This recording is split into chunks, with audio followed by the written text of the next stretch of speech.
Before we begin, a quick disclaimer. This podcast is for entertainment and information purposes only. It should not be relied upon as a base for any investment decision. For solicitation or to buy or sell any security, either the host, guests, or clients of either may own securities discussed on this podcast. Welcome to the Special Situations Cast. I'm your host, Bram de Haas of the Special Situations Report. Today I have another very special guest, and it's Chris DeMuth Jr. Chris, welcome. Thank you for having me. No, it's my great pleasure. I think everyone who regularly frequents Seeking Alpha will know you. I've never actually met you, or I don't know you, but I've followed your work since you've been on the site. And how long ago did you start? Gosh, I don't know. I think it was 2012, maybe 2013. I was friends with Ellie Hoffman, and so he was the person who kind of got me engaged in it to begin with. And I didn't really have a particular agenda or reason to. I just was excited about ideas. And if you corner people at cocktail parties and just start talking to them about special situations and arbitrage, sometimes they're interested, but my wife got in the car with me after some social event, and she said, you know, some people are only a little bit interested in what you do. And so, you know, you can't necessarily go really deep into something. And if somebody looks bored or uninterested and I'm kind of half an hour into explaining something, I think, you know, they really haven't gotten into the minutia, and you just have to go deeper, you know, another 15, 20 minutes. Once you really go deep, that's when they're gonna, I think you're right. That's what you should do. So, the footnotes of the SEC filing is the part that they're going to be into. So you have to just keep going and use brute force till you get there. But then I realized, okay, so writing is going to be a chance to discover there's 7 billion people, and the vast majority of them might not care or understand the things that you're thinking about. But the nice thing about the internet and writing is you can just put it out there, and there's no such thing as a negative reader or negative subscriber. They can always just ignore you, and that's indifferent to me. But every once in a while, you'll find somebody who's interested, and every once in a while, you'll find somebody who's interested and knowledgeable, and even has local knowledge very specific to that topic. I was writing about airplane maintenance. And there's this guy who looks at satellite imagery of the maintenance sites and reads tail fin numbers off the satellites and can track all of the planes and all. So you find these kind of local, knowledgeable people on almost every topic. You'll find kind of one or two. And I might be attracted to something about the cap structure or the security, but be fairly ignorant about the industry or the technology, or not have any expertise. And so finding somebody who might not care about the capital markets, but knows everything about that company, or some old guy who's at home who, you know, worked for a competitor for 50 years is just a gold mine to discover. And I wouldn't know how to find such a person. But if you write about it and you have a thesis, especially I find if your thesis is 70% right, you know, so you're kind of sincere and you made a good yeomanly effort, but it's wrong in important respects, the person who understands 90 or 95% of the story, he can't help but kind of jump in and kind of come and tell you where you're wrong. Especially older people love telling younger people where they're wrong. Yeah, and so that's great. But this happens to me too, and I think to a lesser extent, but the times I've ignored those people are some of my biggest losses. So yeah. It's super interesting, but I didn't finish introducing you yet.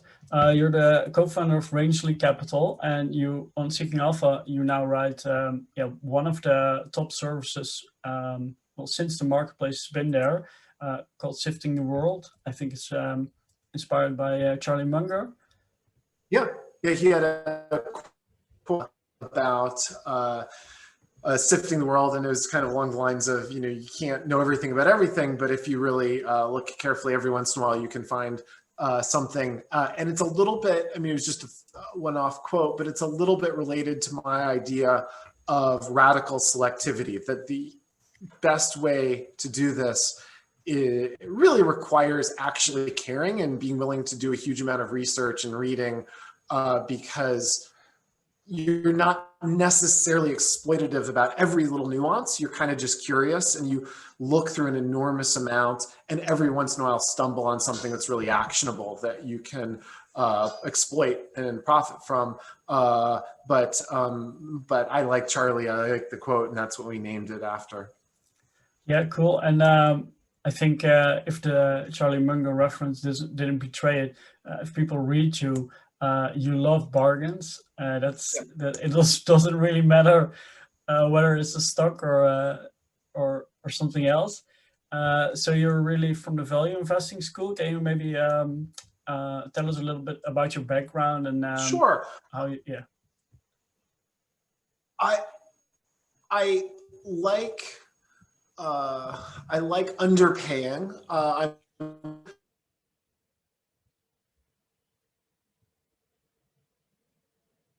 That is legal and analyzable, but what I really want to do is underpay significantly. It's the only thing that I have a huge amount of confidence in. I think that we live in a wild world. I think that the world is not normal. It's only computer-driven, very modern risk modeling that says, well, if the world's normal, I'm going to fit it into this risk model. And oh, this week we've had 7 things happen that were Fifth Sigma events or something like that. I think it's nonsense. The world's just wild world. All sorts of things happen all the time. You don't really know. People are overconfident. There's tons of uncertainty. So the only real defense you have is to underpay. If there's a situation that's very, very clean, we might try to underpay by 10%. If it's really noisy, we might try to underpay by 50%. But underpaying, that risk is always a function of price. So we want to underpay. It's kind of a little countercultural, or hasn't been what's worked well in the past year or so. You know, I think it's kind of, I was hearing Kathy Wood from ARC talk about thematic investing. And I think that my proclivity is almost the polar opposite, that she's willing to do something that is qualitatively the thing she wants to do because it's the future, and would pay any price for it. I'm kind of neutral or agnostic on what the future looks like. I might guess, I may have a view, I just wouldn't pay anything for my view, but I'm willing to do any asset as long as the price is right. And psychologically, I've always been very scale agnostic. Like I've kind of got my start in investing in some things that don't scale at all, but I find pricing failures and exploiting pricing failures kind of elegant. And if there's some kind of parsimonious reaction to a pricing failure, I always want to engage in it and wrestle it and see if it's really there. And some of the first kind of earliest investments I made were tiny, but real pricing failures. And so I still kind of have an enthusiasm for them.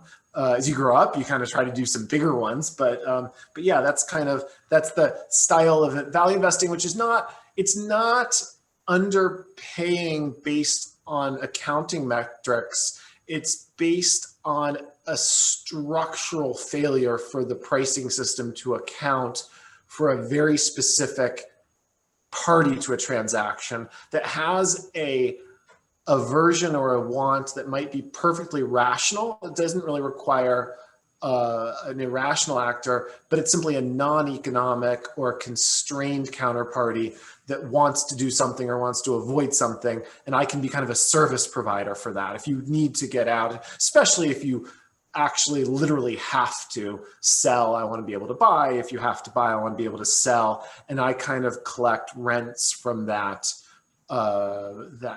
arbitrariness and that limitation on your constraints. I never could do something only based on accounting, only based on metrics. And I wouldn't ever do something even pitting my judgment against yours or my intelligence against yours. I'd bet on you just as much as I'd bet on me. If we have a disagreement, I have no reason to think that I'm right and you're wrong.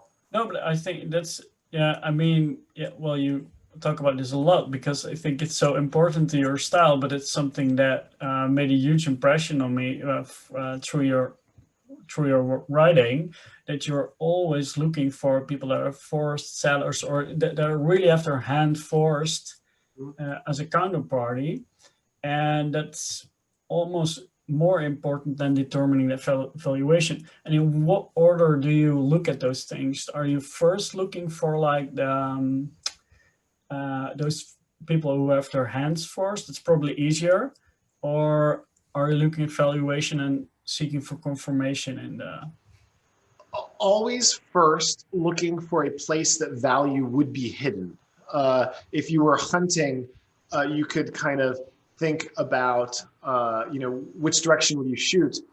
I always think, well, nobody wants to get shot, so the prey is going to be hiding in some respect. Where would they be hiding? Where's the value hidden? So I set it up as a question before I test. I don't kind of start at the beginning of the alphabet and say, what is this security's valuation? I would say first, where might there be a structural anomaly? And related to that, I think that there's a game element to me that says strangers owe each other honesty, if not generosity. Strangers interact by contract law. Contracts are interpretable.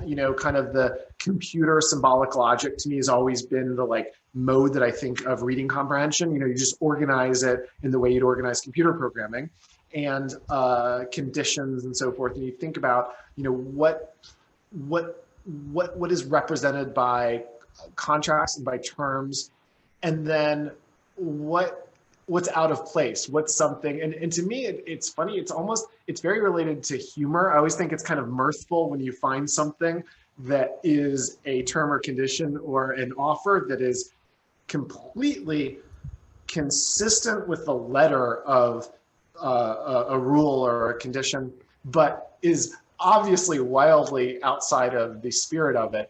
And when I was a kid, I used to search for these things all the time. We lived in a neighborhood with a Circuit City before Circuit City went bankrupt. I might have had something to do with it. They had their unlimited guarantee that gave you 110% of any sale, including theirs, within a month.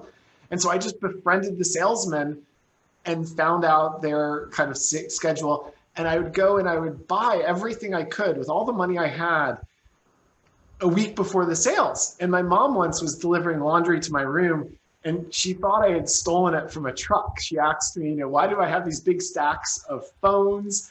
And the very early flat panel TVs were incredibly expensive. I think they were, Philips had one that was kind of $15,000 or something like that. I just took all my money and I bought these things before the sales and then returned them all when there was a sale. But before I returned them, I said, hey, here's all, and they would give you 110% of the difference. So I was just a kid.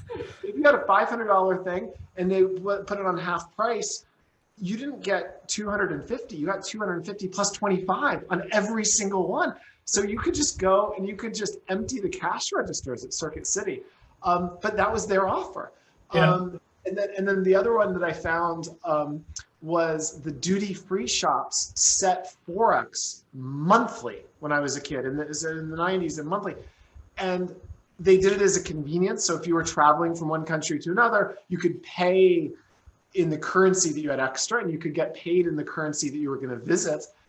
And you could go, but the funny thing is the European currencies used to have huge denominations. So you could get a Deutsche Mark and you go to the bank and you get the biggest denomination in the most depreciated currency over the last 28 or 29 days. You go to the last day of the month and you show up at the duty-free shop with the hugely depreciated currency and ask for change in the most appreciated currency. And you could get back $50 more, $100 more and change, and you'd get the little whiskey bottles, the cheapest thing I could get, usually like $5 or $10. So you get the little whiskey bottle and you get all this change, and you just empty out the cash registers. So I had this huge enthusiasm for any game that had a rule that was miswritten. And Right. that was, and I don't like, I hate cheaters. I think cheating is, but you're certainly abusing the intent and the spirit of what it was offered in. And I thought that was just great. Okay, yeah, like one of my, do you watch basketball much or not really? Not that much. Okay. A little bit. Okay, well, one of my favorite players, James Harden, I think he's somebody who, he just changes the rules of the game, and I love that about him. But it's so strange. So you were already finding these things as a kid. And now I have a little bit of a gambling background, mostly poker. And when I love these ARBs as well, but when I go to them in practice, you discover a lot of stuff Yes. of why they don't work. Like, and for example, maybe with your example as a kid, maybe you got away. Did you have to hide like that you're returning like 100 items, or? Yeah, so these are much more, much cleaner in practice, in theory than in practice. So yeah, so what I found mostly was they would work for a while, and then people would change the rules for me. Right. And you had to kind of expect to have some doors slammed in your face. And occasionally, actually, usually, they were actually more worried that there was a darker version than I was doing. If they actually understood it. The salesman, it was funny, they kind of liked it because they kept the commissions on all the things that I had bought before returning it. So they kind of were in on it and they were fine. But you have some, they'd work for a while and then usually you'd kind of scale up a little bit, and then it would hit some scale, and it felt like it was working really well, and it was tiny, and then it would get less tiny, and then it would kind of come to somebody's attention, and then they'd get unhappy. The one that really, arbitrage kills arbitrage. So if you're doing something that's real and it works for a while, usually they will change the terms to make it impossible to continue.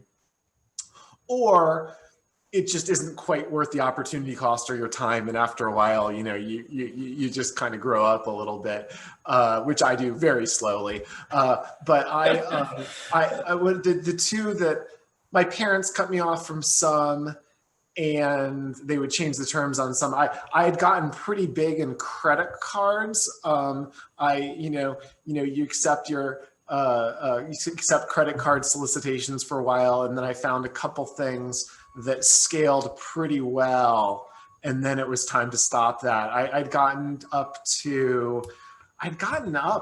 kind of as a kid to a pretty significant amount of intra-month credit card debt, and I'd found a couple things that you could buy at real scale, and when they shut that operation down, they were actually just worried that I was just gonna disappear and not pay off the credit card bills. And I was up to like $250,000 that I was rolling over each month. And I had always paid them off. I always was going to, but I had actually found accounts, savings accounts and money markets that I was able to buy and have them auto pay off the credit cards intra-month. So I was collecting a full, up to, it was $250,000 at its peak of credit card benefits and savings accounts, money markets, earning interest on one side, sucking out the benefits on the other side. And it was actually all taxed as, rebates. So it was very tax efficient. I was funding my IRA. I was paying for my clothes. I was paying for my books. No capital down.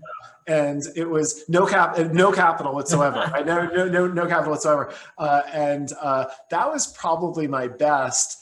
At one point, somebody in a bank kind of put it together, and they were fairly horrified by the whole thing, and so that operation got shut down. But that was probably my favorite, and it took quite a bit of doing to find where I could do it. But I was setting up accounts all over the place, anyways, for other purposes, and so I found, the vast majority of these institutions would have either rejected it or accounted for it as a cash advance, which you clearly need to avoid. I need to find somebody who would account for it as a purchase, to say you're purchasing savings accounts. And there was one, it was an early internet banking service that how they took in deposits, accepted credit cards, accounted for it as a purchase. And I did that for all it was worth for a while.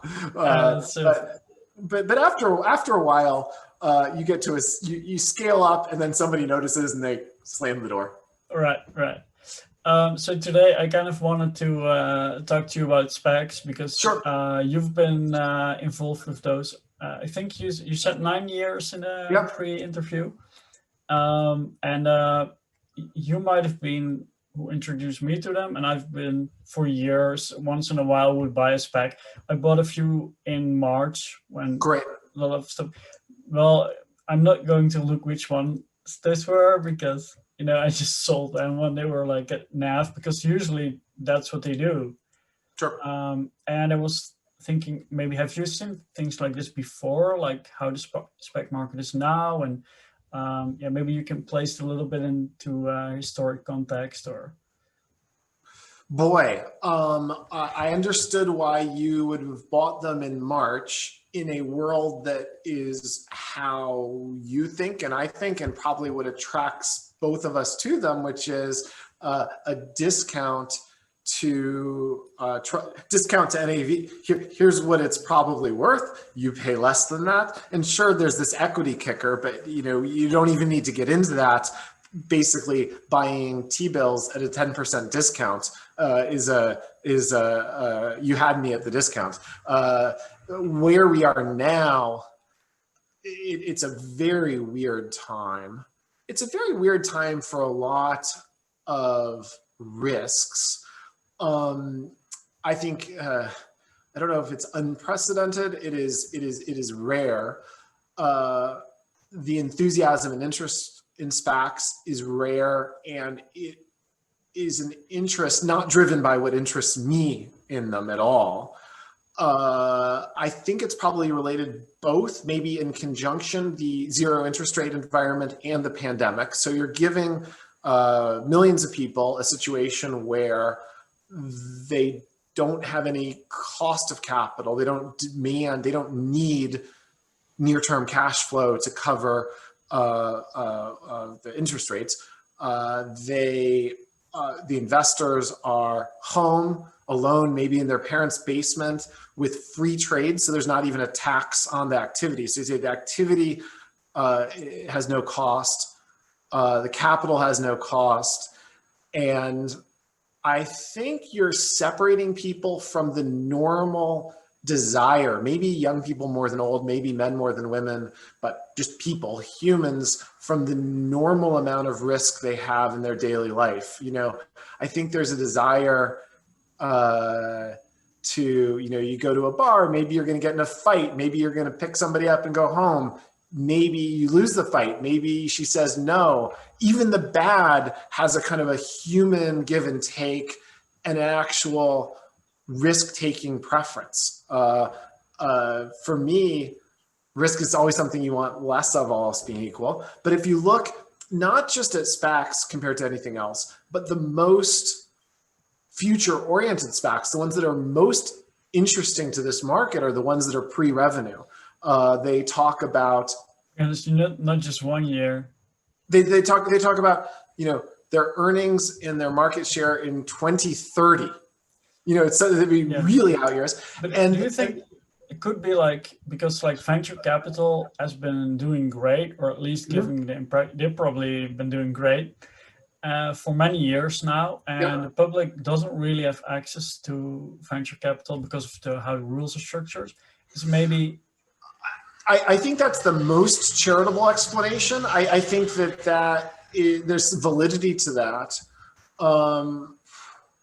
But even with that, just other observation, let me just throw in one other observation that I think is very specific to this era, which is not only have SPAC equities done very well, and de-SPAC equities done very well recently. I mean, the average deal from IPO to deal announcement right now on the units is kind of up 60% in a third of a year. I mean, it's just kind of bizarrely, dramatically positive right now. But the other thing is, if you look at the implied volatility, if you look at the behavior of the equity options, people just not only crave the SPACs, they crave the calls on the SPACs, and it doesn't seem to have any price sensitivity. I mean, the prices just seem to be kind of amazing. I think that's very specific to this moment. I think that if you give people a vaccine so they can get in bar fights and pick up girls, I think they're going to be less excited to trade. I think the allure of trading on Robinhood goes down precipitously. And I think if you had a interest rates at 5%, I think that owning something that had cash flow that could cover interest expenses would go up a lot too. So I think both of those things would turn the world to a lot more normalcy than we have now. Yeah, I mean, like 60% on SPAC on average. And I mean, I don't know what the median is, but it's also high. And that can be sustainable. I mean, people are going to SPAC everything. And then, it's a reflexive thing. So, thanks for the color.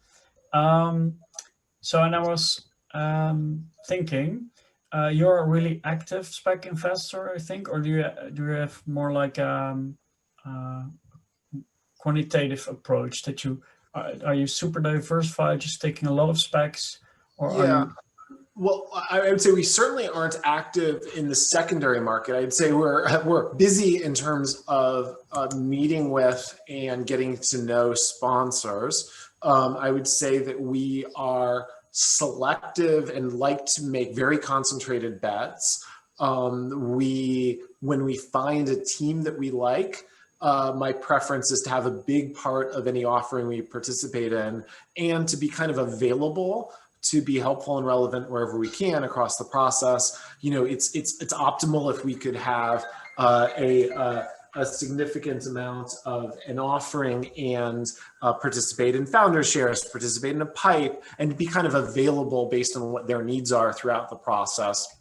But we spend a ton of time engaging with the sponsor, and then later when there's a deal, trying to understand the deal. And so, concentration is kind of better for us because we have every type of constraint. Both we're capital constrained and research time constrained. The research and time is the most limiting factor on us. And I mean, if your strategy is really pre-IPO, I think that's the best thing that. Yeah, it starts there. I mean, we do a lot of the testing the waters type of relationship where before an S1, where the terms really are negotiated is the back and forth between investors and a sponsor team.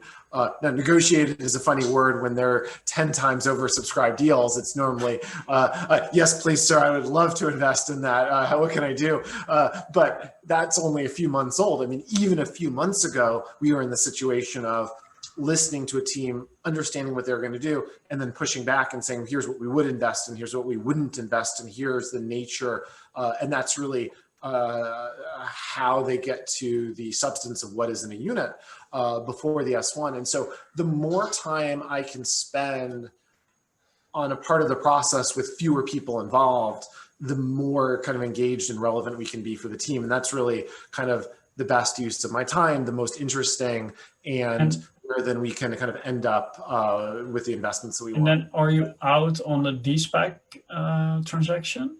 So it varies. We always do the work. We're not in this to flip IPOs. I would say that, if we come in at the beginning, so we're in, typically, not always, but it's almost always set at $10 per unit.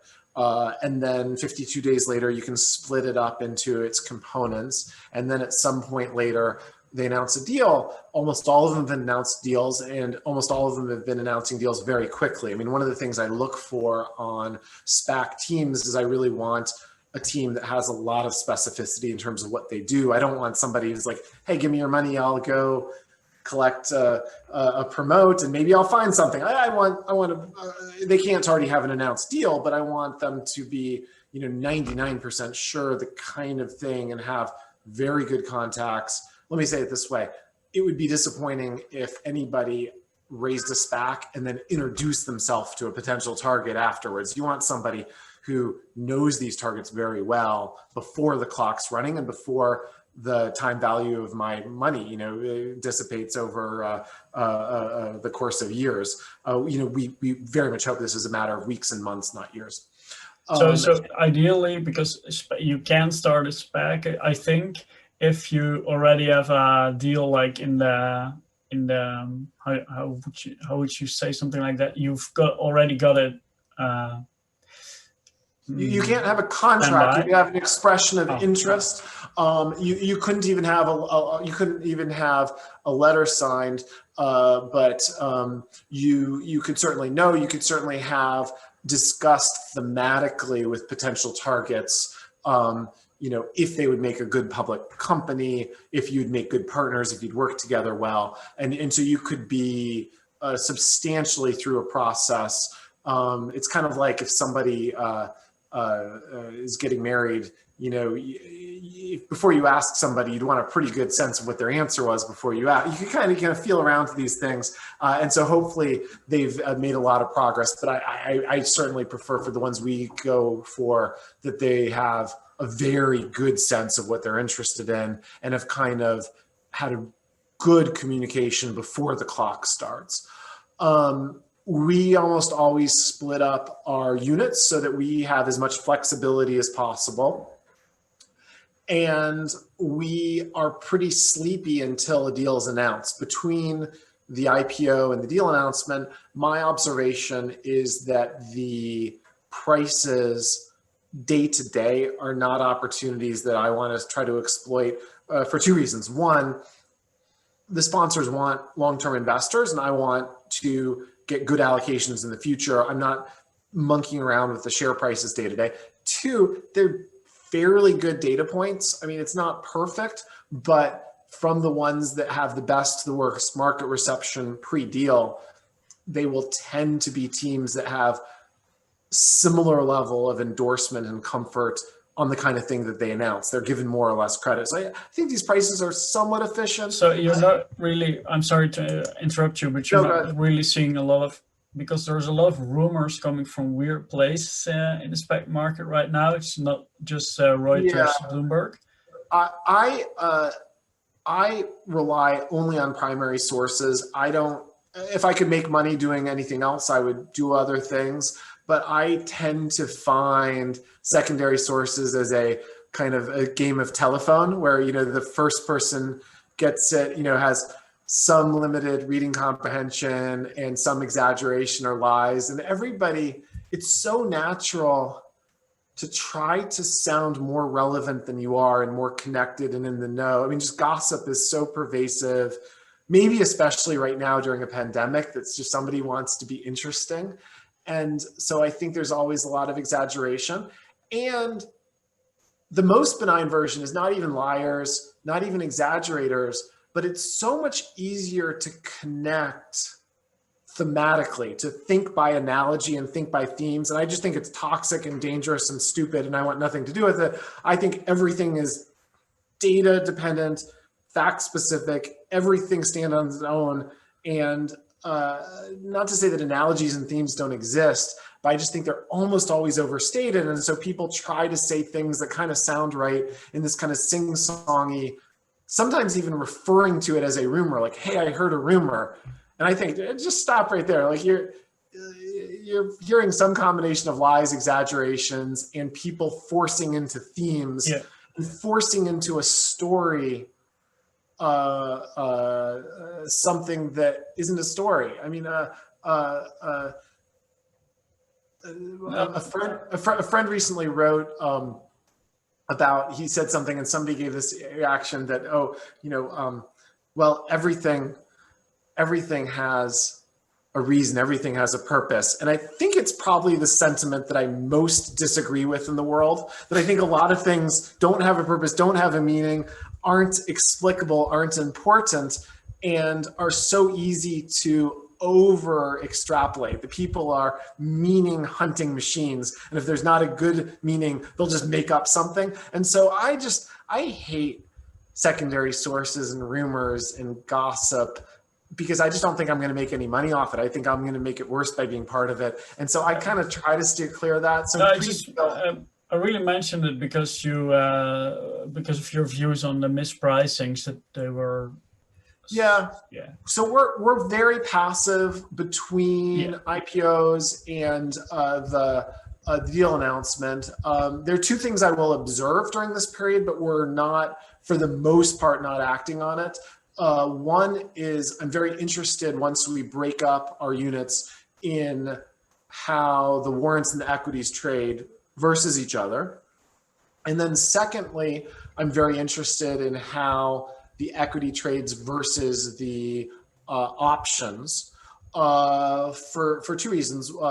At some point, if we're ever going to change our position, we want to be in whatever's the cheapest.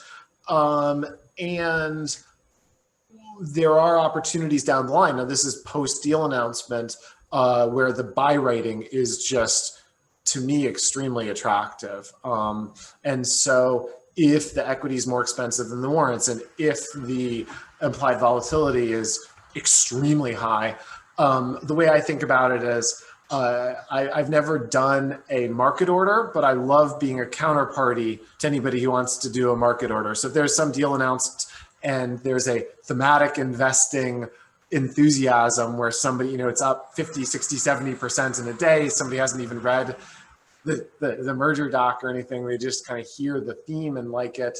And so the stock's going crazy compared to the warrants, and then the volatility is going crazy compared to the stock. And we then have an oversized position. Just rationalizing our position, it might make sense to write calls on the stock, both because we're capturing a ton of premium and because we're then reorienting our exposure to the warrant, which is often at this point more interesting to us than the stock. And so that's something that we do on the margins, tweaking position size. Yeah, I'll get into those trades later because they're super interesting. But if we, I want to bring it a little bit back because we're, you were explaining that your process of being in the deal. Deal gets announced, and then you're really quiet. Then you start doing these things, and then there's some you keep even beyond the business combination, or? Yeah, so we are as selective as any equity after the SPAC process as we would be with normal equity. The way we think about it is our downside's just gone from 10 to 0, and that's a big change. Yeah. The history until very recently of de-SPACed equities has been one that, first of all, takes into account dilution from fees to the sponsor and so forth. So a lot of those $10 values, even if the deal's neutral, is really 7 or 8. And there are situations where I'm wary. And then again, this is historically, you have to kind of set aside the very recent history, which I think is anomalous, where de-SPACed equities have been doing spectacularly well. But historically, there's a problem when you're dealing with deals that were agreed upon at the last second. So the sponsors were going to lose their at-risk capital, and they kind of did a Hail Mary for a last-minute deal that can sometimes have some adverse selection, moral hazard issues as well. And it's just another stock. We always do the work, but we look with a skeptical eye. And where we stay involved after the de-SPACing has been, I was going to say usually, but I think it's actually in every case, we go back to them and want some kind of, we'd invest in the pipe, we'd be willing to lock up proportionally to so our exposure will generally be proportional to however much we can underpay and whatever. If you invest, maybe if you invest through a pipe, because I think not everybody will. I think a SPAC, that's people will understand it by now. but the PIPE is financing that comes in on the business combination. It's usually institutional investors who do it. And I thought it could be debt or equity. And can you explain what you do there and how it works? Sure. So private investment in public equity, you know, we've done a number of times. You negotiate, although the class generally negotiates a price, but you know, it's a back and forth on a price, and it allows them to true up to the amount of capital they need for the business. So you're kind of trying to optimize the cap structure of the new business. They need a certain amount of cash. And of course, it would be arbitrary to have it perfectly match the amount of cash in the trust. So there's the trust, there's the equity that the entrepreneur rolls over. It's a very good sign when we're having a conversation about an entrepreneur who wants to be fully invested, occasionally even invest more in the public company. It's less exciting if the person who knows it the best is excited to get out and wants your cash and wants you to have his company. You know, you kind of have to understand why that's the case. But to kind of that is the default, right? Like the, or yeah, okay. But you know, it's most interesting when they want to roll over equity. That's something we look for. And then the PIPE kind of chews it up. So you have typically a lockup. You can be in it for a while, but that's where you can you have the disadvantage of the lockup, but you have the advantage of knowing what the deal is. So you have, you know, sign a non-disclosure, and you don't trade on it for, you know, the duration of while you're looking at this thing until it's public. But you can kind of do you get a free peek, and you can participate when you're peeking in. And, you know, I think it's also kind of a relationship builder, because it's useful to sponsors that we invest in, that we can kind of come in these different, you know, we're liquid, we're focused on this, we do the work. And given that we have done all the, I mean, really all the different types of investments that there are to do in SPACs, you know, when they have a need, we can fill that need. And needs to still, sorry, go ahead. You know, PIPE has historically, I think, been somewhat of a rescue financing. And like in these SPACs, it's super useful because people can redeem their money at the business combination. Yeah. And it's not always certain how many people will do that. And that can put the deal into jeopardy. And then the PIPE financing is, well, it's really important. I think it's actually a service that you provide. Yeah, you know, the funny thing about SPACs and PIPEs is there's a kind of a seedy, lowbrow history for some of the vehicles that now have gotten to be the highest class. I mean, not only are, you know, KKR and Elliott and the biggest, best private equity hedge funds industry, venture capitalists doing these now, but PIPEs in particular are a vehicle within the best, highest class SPACs to be basically come to the market, because there's a couple rounds of this. You know, there's the round at the PIPE at the SPAC IPO, and then a PIPE at the deal. The very best ones, not only are they doing big deals, and so the extra capital is helpful, but they go to the market and say, we're getting this done no matter what. You can be with us or not, but you have no control over whether this deal happens, talking to the public equity investors. And you certainly can't push us around in terms of terms or whatever, because 100% chance this deal goes forward. We have all of the capital necessary to close the deal on the terms that we set with the entrepreneur. And are you with us or not? So having all the capital that's needed and the extra, you know, it kind of is a very nice complement for the redemption terms, because of course the equity holders have the right to redeem and get the trust value back. So the PIPEs today are very different from how they've been. Yeah. Okay, yeah. So that's. And I mean, even to the point in a hot market where it's kind of a relationship thing too, for, you know, if you're a really well-regarded VC and you're doing a PIPE, like that's the kind of benefit you can offer your own funds LPs or something like that, or your friends or family or whatever. I mean, some of these are really good deals, and it's just a matter of access more than of analysis. Okay, so that's interesting. And then So now we know where you play in the whole spec universe, and what are you then looking for when you're selecting your specs? Like maybe if I try to do what you do, but then I have to buy an aftermarket, what would I be looking for? So all of these are kind of one-off. So you kind of have to go by hand, but there's a couple rules of thumb that have been useful for me. I like, in terms of teams, people that have the operational competence so they could jump in. You know, some of them will typically be board members after a deal is announced, but somebody who can really manage the business if necessary. There's one case I can think of where equity was de-SPACed, ran into a bunch of trouble. It was really the SPAC team that had to kind of come in, reassess management, reorient things a little bit. And it was one that went from kind of a disaster post SPAC equity to a spectacular triumph that was, you know, call it minus 50%, and then times 8, then an 8-bagger after that, after they kind of addressed it. I think I know one. It's of a spec team that did multiple deals afterwards, right? Mm-hmm. I don't remember. I can't. I'm blanking out on that company.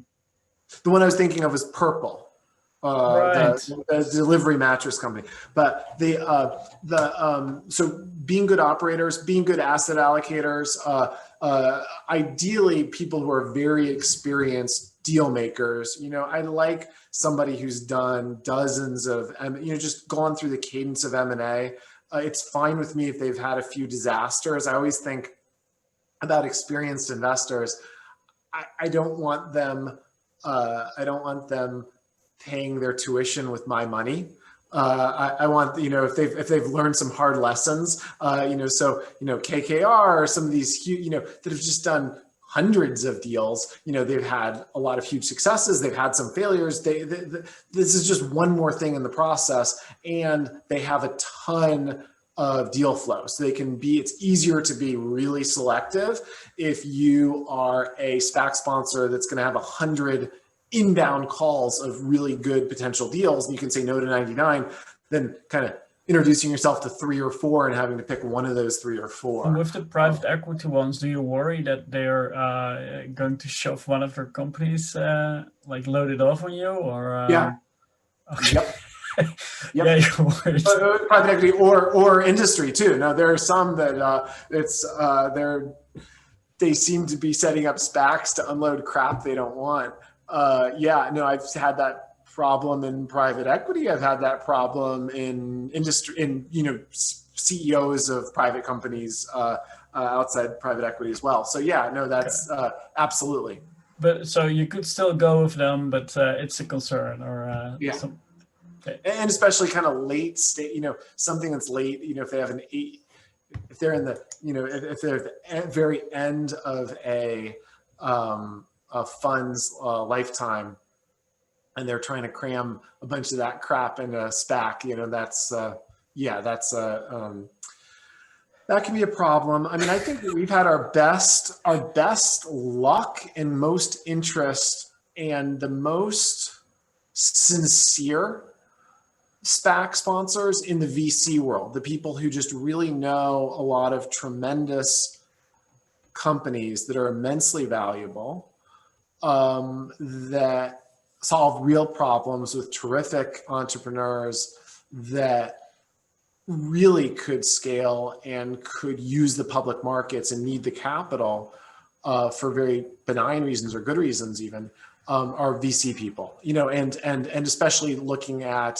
hey, I know 100 entrepreneurs that have had incredible success, but they just haven't had the big exits. So they're, you know, living incredibly humble lifestyles. They've built something that's worth a huge amount of money, and they just need this part of the process. They haven't been through this. And this is kind of me standing on the frontier of the public markets, facing the pre-public markets. That's where I'm probably least cynical right now. Maybe I should be more cynical, but that's the kind of structure of a SPAC that I'm most interested in. I of course kind of know the hedge fund people the best.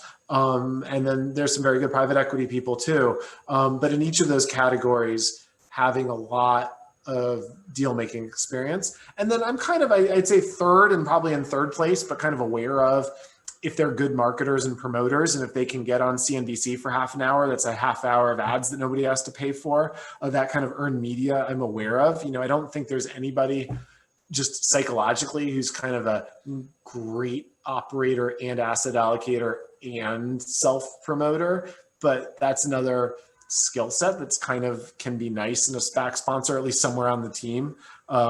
When Richard Branson shows up in a spacesuit with dancing girls and sets fireworks outside of the stock exchange, you can't pay for that kind of advertising, and that's going to get attention. So those are the kind of things I look for. He's the master of getting that. Amazing. Yeah. So team, super important. If I'll let you finish with what you're looking for. The size matters. Most of my investing history is trying to find something that's obscure, and I'd love to bring you something that I'm so proud of. I found you this thing that nobody knows about. So small and obscure to me are normally like blood in the water, but in SPACs, that's not the case as much. That the way to think about it is a SPAC is the successor to the traditional IPO because it's market driven, and it's market driven at every step of the process. And if at the beginning they go through testing the waters and there's tepid reactions and they raise a very small one, I don't quite understand why you'd want to come to market with something under $100 million, even 100 to 200 is on the small end. A really robust size is a better fit for the public capital markets, and it's a good data point that people wanted to put in that much money to begin with. I find. Are you a little bit more forgiving some industries, maybe biotech or something, or? Yeah, but also I'm more forgiving on, say, biotech with an affiliate that has tons of money, so they could just inject more as a pipe later. So the smallness can be misleading in biotech, for example. That's the best example on an industry basis.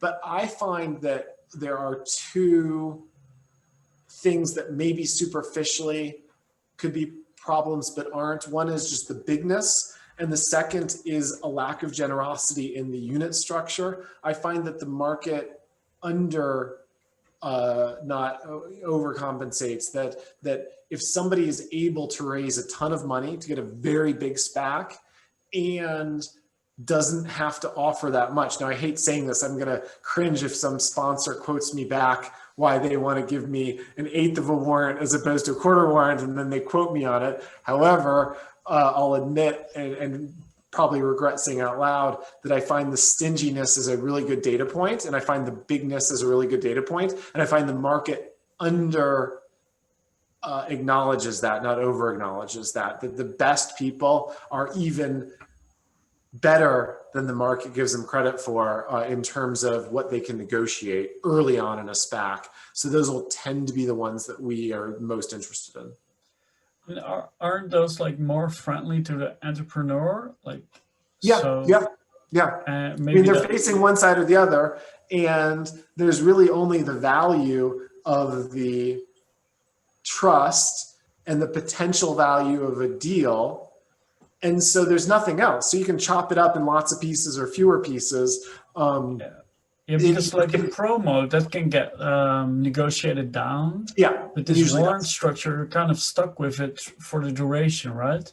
It gives less flexibility. I think a lot of SPAC investors might be wary of negotiating deals where the sponsors have a lot of flexibility. If it's a sponsor I like that they have the flexibility because I want them to get a fantastic target, and to have a fantastic target, they're having flexibility can be useful. My only recourse, my security is the trust.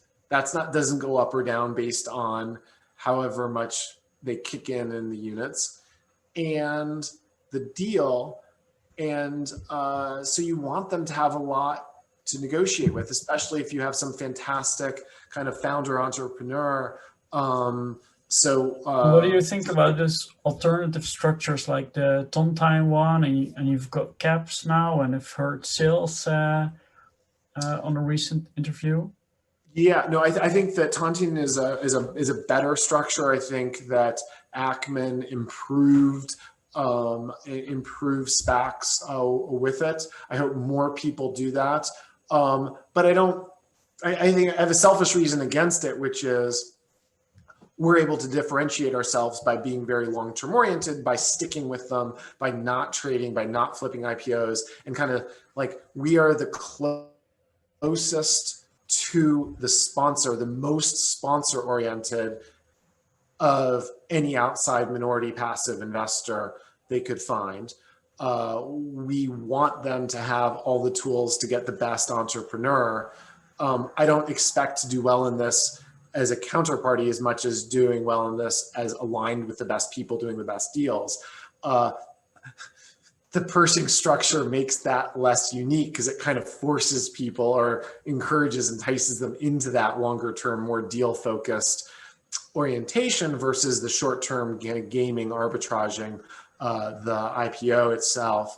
So selfishly, I'd like to be the only one that's there throughout this. It's a smart structure to entice people to stay.